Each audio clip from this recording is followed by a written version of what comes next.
أعوذ بالله من الشيطان الرجيم بسم الله الرحمن الرحيم إنه ليس له سلطان على الذين آمنوا وعلى ربهم يتوكلون إنما سلطانه على الذين يتولونه والذين هم به مشركون۔ سورة النحل آیت نمبر 99۔ وصلی اللہ علی النبی الکریم۔ سورة النحل کے اس مقام پر آپ صلی اللہ علیہ وسلم کو حکم ہوتا ہے، آیت نمبر 98، کہ فَإِذَا قَرَأْتَ الْقُرْآنَ فَاسْتَعِذْ بِاللَّهِ مِنَ الشَّيْطَانِ الرَّجِيمِ۔ جب آپ قرآن پڑھنے لگیں تو آپ اللہ کی پناہ میں آ جایا کریں، اللہ کی پناہ کی چار دیواری اور حفاظت میں آ جایا کریں شیطان مردود سے، کیونکہ یہ خود مردود ہے، یہ راندہ درگاہ ہے، اور اس نے ہر وہ کام کرنا ہے جس سے امت کو ورغلایا جا سکتا ہے۔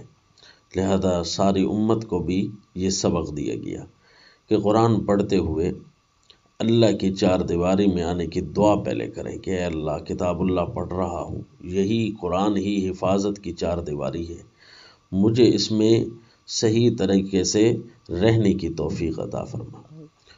تو پھر فرمایا جو اس قرآن کو پھر مان لیتے ہیں ان پر شیطان کا زور نہیں چلتا۔ انہ لیس لہ سلطان علی الذین آمنوا، جو اس قرآن کی مان لیتے ہیں، قرآن کو مان کر تو شروع کرتے ہیں، پڑھتے ہیں، پھر قرآن کی ماننے لگ جاتے ہیں تو شیطان کا ان پر زور نہیں چلتا۔ وعلی ربہم یتوکلون، اور وہ اپنے رب پر پورا بھروسہ کیے ہوئے ہیں، یعنی کہ شیطان جتنے بھی نئے سے نئے حملے بھی بے شک لے کر آئے، قرآن میں اس کا حل موجود ہے۔ ہمیں پورا اللہ پر بھروسہ ہے کہ اللہ تعالیٰ نے اس کے ہر شر سے دفاع کا سامان یہاں رکھ دیا ہے۔ انہ لیس لہ سلطان علی الذین آمنوا، ہاں جو قرآن سے ہٹ جائے پھر کوئی گارنٹی نہیں ہے۔ انما سلطانہ علی الذین یتولونہ، شیطان کا زور ان پر چلتا ہے جو شیطان سے دوستیاں لگاتے ہیں، اس سے یارانے بناتے ہیں۔ والذین ہم بہ مشرکون، اور جو اپنے اللہ کے ساتھ شرک کرتے ہیں، تو پھر ظاہر ہے ان کے اللہ سے دشمنی ہے۔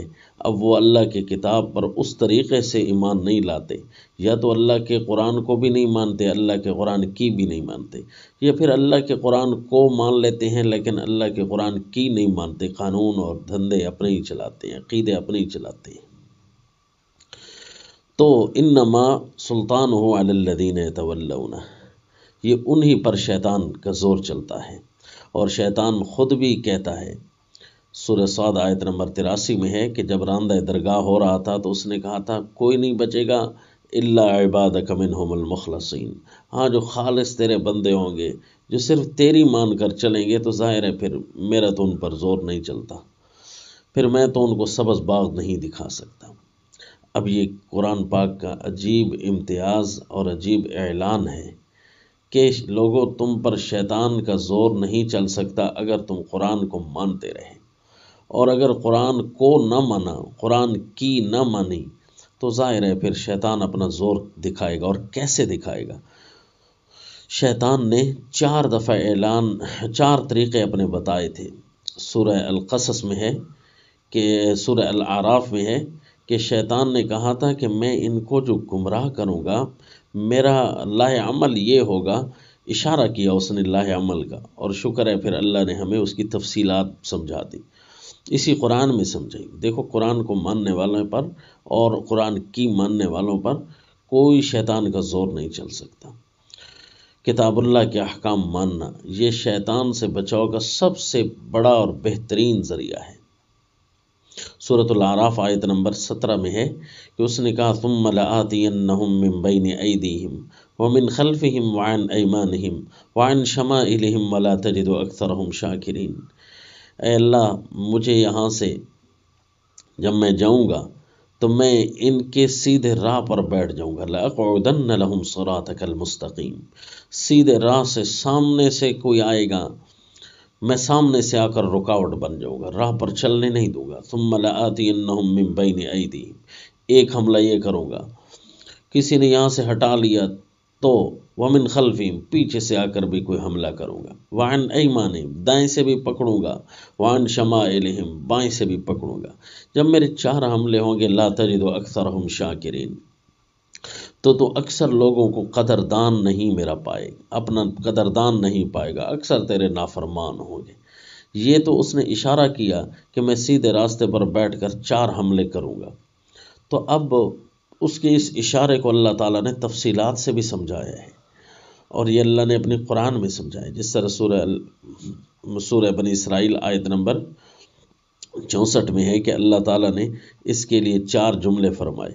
وَاسْتَفْزِزْ مَنِ اسْتَطَعْتَ مِنْهُمْ بِصَوْتِكَ. اللہ کو تو پتہ تھا کہ اپنے ان اشاروں میں کیا کہنا چاہتا ہے، تو اللہ تعالیٰ نے واضح کر دیا. وَاسْتَفْزِزْ مَنِ اسْتَطَعْتَ مِنْهُمْ بِصَوْتِكَ.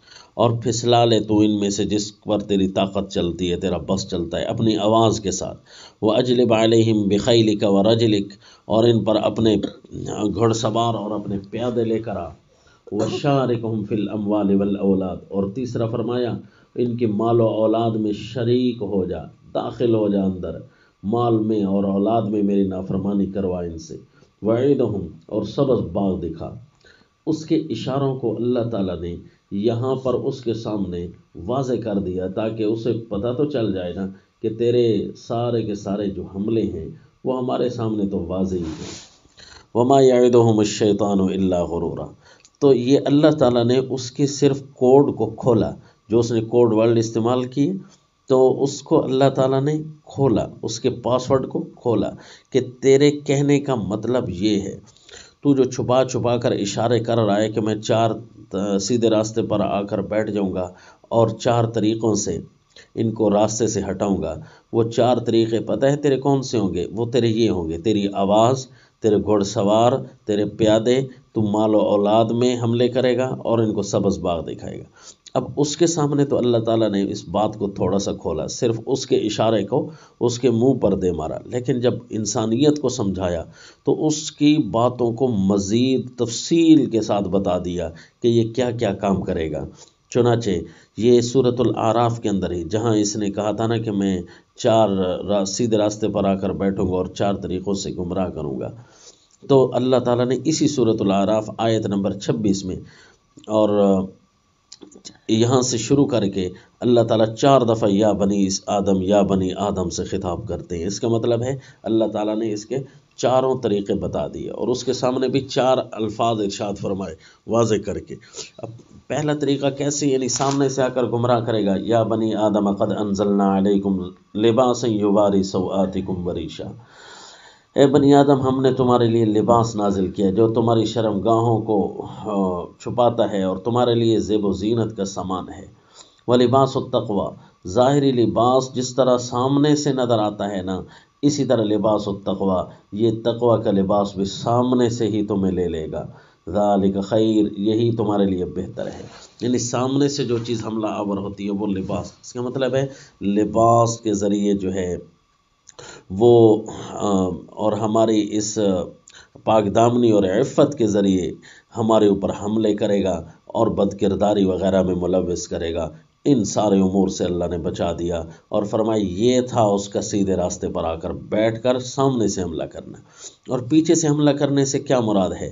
یا بنی آدم، اگلی آیت میں فرمایا تھا نمبر 37 میں 27 میں، یا بنی آدم لا یفتننکم الشیطان کما اخرج ابویکم من الجنہ. اے بنی آدم، دھیان کرنا، شیطان تمہیں ورغلائے نہیں جیسا کہ تمہارے والدین کو اس نے جنت سے نکالنے کی پوری کوشش کی. ینزع عنہما لباسہما لیریہما سوآتہما. ان سے ان کا لباس اتروانا چاہتا تھا تاکہ ان کی پوشیدہ جگہیں دکھوائے، واضح کرے. انہ یراکم هو وقبیلہ من حیث لا ترونہم. یہ تمہیں دیکھتا ہے اور اس کا لشکر بھی تمہیں دیکھ رہا ہے لیکن تم اس کو نہیں دیکھ سکتے ہو. یہ اللہ نے قانون فطرت بنایا ہے کہ وہ ہمیں دیکھ رہا ہے، ہم اسے نہیں دیکھ سکتے. یعنی تمہارے والدین کو اس نے وسوسے ڈال کر ورغلانے کی کوشش کی تھی، نیت میں اس کے یہ تھا کہ میں ان سے لباس اترواؤں، وہ تو سیدنا آدم علیہ السلام اور حضرت حوا تھی کہ اس کی ایک نہ مانی۔ بھولنا تو اور بات ہے، اللہ فرماتے ہیں وَلَمْ نَجِدْ لَهُ عَزْمًا فَنَسِيَ آدم، بھول تو گئے تھے، وَلَمْ نَجِدْ لَهُ عَزْمًا، ہم نے ان کا کوئی بھی ایسا ارادہ تک نہیں پایا، لیکن چونکہ شیطان کی نیت میں یہی تھا لہٰذا اس بھول کا کیس بھی ہم نے شیطان پر بنایا، اس لیے فرمایا فَأَخْرَجَهُمَا مِمَّا كَانَا فِيهِ فَأَزَلَّهُمَا الشَّيْطَانُ عَنْهَا، حالانکہ وہ بھول گئے تھے، اللہ فرماتے ہیں ہم نے آدم علیہ السلام کو تو کچھ نہیں کہنا، کیونکہ فنسی آدم ولم نجد له عزما، ہم نے تو انہیں معاف کر رکھا تھا، فتاب علیہ، لیکن اس پر کیس ضرور بنے گا اس کی بھول کا، کیونکہ اس کی محنت تو یہی تھی نا۔ تو سیدنا آدم علیہ السلام کو کس انداز سے یہ ورغلانے کی کوشش کرتا رہا، تو لہذا اس کو پورا واقعہ پڑھو اور بار بار دیکھو کہ وہ ایک اللہ کے حکم سے ہٹانے کی ہر ممکن کوشش کرتا رہا، کہتا رہا حضرت آدم علیہ السلام کو، یعنی فتنے میں ڈالنے کی کوشش کرتا تھا۔ وہ تو اللہ کے پیغمبر تھے، فتنے میں نہیں گئے کہ اللہ کے فرمان سے ایک بال برابر بھی آگے پیچھے نہیں ہٹوں گا، وہ کہتا تھا نہیں بھائی اللہ نے اس لیے نہیں منع کیا کہ کوئی غلط چیز ہے، اصل میں تم یہاں فرشتے بن جاؤ گے، ہمیشہ ہمیشہ رہ جاؤ گے اگر یہ پھل کھایا تو، لہذا تمہیں تو اور زیادہ اللہ کا قرب حاصل کرنا چاہیے، نعوذ باللہ، هل ادلک علی شجرۃ الخلد وملک لا یبلی، سیدنا آدم علیہ السلام نے فرمایا تو فضائل بھی سناتا رہنا، لیکن اللہ کا حکم آ گیا ہے میں کسی بھی سبز باغ کے پیچھے چل کر اللہ کے حکم کو بال برابر بھی اونچا نیچے نہیں کروں گا، بس یہی وہ ہے کہ تم سے آیات کتاب اللہ کی چھڑوائے گا، اللہ کے احکام چھڑوائے گا، یہ ہے اس کا پیچھے سے آ کر حملہ آور ہونا، پتہ نہیں چلے گا اور تم گمراہ ہو بیٹھو گے۔ ایک ہے اس کا دائیں سے حملہ کرنا، اس کا کیا مطلب ہے، یا بنی آدم خذوا زینتکم عند کل مسجد وکلوا واشربوا ولا تسرفوا، مساجد میں آ کر تمہیں اور تمہارے کھانے پینے میں آ کر اور تمہارے مال و اولاد میں شریک ہو کر تمہیں نئے نئے ڈیزائن، نئے نئے طریقے، نئے نئے ایجادات، بدعات، خرافات اور اسراف یہ تمہیں سمجھائے گا، تو یہ مطلب تھا اس کا دائیں سے آنا۔ لہذا کتاب اللہ سے پوچھ پوچھ کر چلنا، مسجد میں ہو تب بھی، مال کے اندر ہو تب بھی، اولاد کے اندر ہو تب بھی، اللہ سے پوچھ پوچھ کر احکام پر عمل کر کر کے زندگی گزارنا جس طرح کے کتاب اللہ میں موجود ہے، ورنہ یہ تمہیں نہیں چھوڑے گا، ذرا تمہاری بھول ہونے کی دیر ہے یہ پکڑ لے گا۔ اور چوتھا حملہ اس نے کہا تھا میں بائیں سے آ کر پکڑوں گا، تو یہ سورہ الاعراف آیت نمبر 35 میں آخری دفعہ فرمایا یا بنی آدم اما یأتینکم رسل منکم، یہ ہے بائیں سے حملہ آور راہ چلتے ہوئے، کیسے کہ وہ اپنی کوئی نہ کوئی قصہ کہانیاں، بات، جھوٹی روایتیں، یہ ایسی دین کے اندر ملاوٹ شامل کر دے گا کہ تم سمجھو گے یہی دین ہے، حالانکہ دین وہ ہے یا بنی آدم اما یأتینکم رسل منکم، جب تمہارے پاس رسول آ جائیں یقصون علیکم آیاتی، میری آیتیں تمہارے اوپر تلاوت کریں، فمن اتقی واصلح فلا خوف علیہم ولا هم یحزنون، جو ان نبیوں کی مان کر بچ کر چلا، واصلح نبیوں کی مان کر، رسولوں کی مان کر اپنی اصلاح کرتا رہا، فلا خوف علیہم ولا هم یحزنون، پھر اس پر کوئی خوف نہیں ہے۔ اب یہ شیطان کے 4 حملے جو تھے اللہ تعالیٰ نے انسانیت کو اس کے سارے کا سارے راز آؤٹ کر دیے کہ اس طریقے سے تمہیں گمراہ کرے گا، لہذا ان آیتوں کو تو بندہ اپنے لاہ عمل کے طور پر سامنے رکھے اور یاد رکھے۔ اور مزے کا ایک نقطہ یہ ہے کہ سورہ بنی اسرائیل میں جو اللہ نے اس کے سامنے اس کے کوڈز کو کھولا تھا نا کہ تو اپنی آواز سے اور اپنے پیادوں سے اور گھوڑ سوار سے اور اپنے ان کے مال و اولاد میں شریک ہو جا اور ان کو سبز باغ دکھا، وہ جو اللہ نے کوڈ کھولے تھے نا 4، وہ ترتیب سورۃ الاعراف میں جو کھولی ہے وہ انسانیت کے سامنے واضح کر کے کھولی۔ وہ پہلی دفعہ یا بنی آدم قد انزلنا علیکم لباس یواری، اور سورہ بنی اسرائیل میں جو چوتھا لفظ اللہ نے استعمال کیا وہ سورۃ الاعراف کا پہلا اور یہاں سے چوتھا یہ برابر ہے، وہ چوتھا لفظ یہاں تھا وعیدہم، اور دوسری دفعہ وہاں تھا یا بنی آدم لا یفتننکم الشیطان کما اخرج ابویکم من الجنہ، یہ تھا شارکہم فی الاموال والاولاد، یہی اس کے ساتھ لگتا ہے، اور تیسرا یا بنی آدم خذوا زینتکم عند کل مسجد، وہاں کے ساتھ لگتا ہے اجلب علیہم بخیلک ورجلک، اور جو چوتھا تھا یا بنی آدم اما یأتینکم رسل منکم، اس کے ساتھ لگتا ہے واستفزز من استطعت منہم بصوتک، کیونکہ ایک آواز ہوگی انبیاء اور اللہ کی طرف سے کتاب اللہ کی صورت میں، اور ایک آواز ہوگی شیطان کی۔ ہر کفر یہ شیطان کی آواز ہے، اور ہر سچا نبی کا دین جو ہے وہ رحمان کی طرف سے آواز ہے۔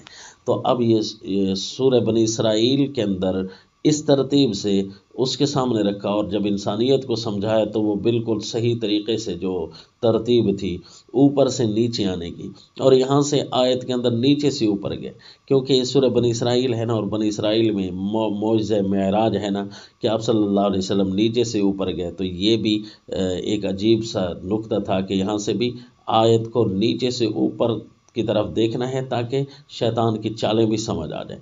اور سورۃ الاعراف میں اعراف اوپر والی چیز کو کہتے ہیں، اوپر سے نیچے کی طرف جو ہے پیغام آتے ہیں، جس طرح کہ ہے وَإِذَا صُرِفَتْ أَبْصَارُهُمْ تِلْقَاءَ أَصْحَابِ النَّارِ، تو وہ اوپر سے نیچے کی طرف دیکھیں گے۔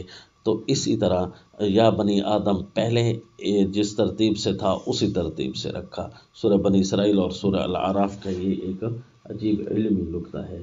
وما علینا الا البلاغ۔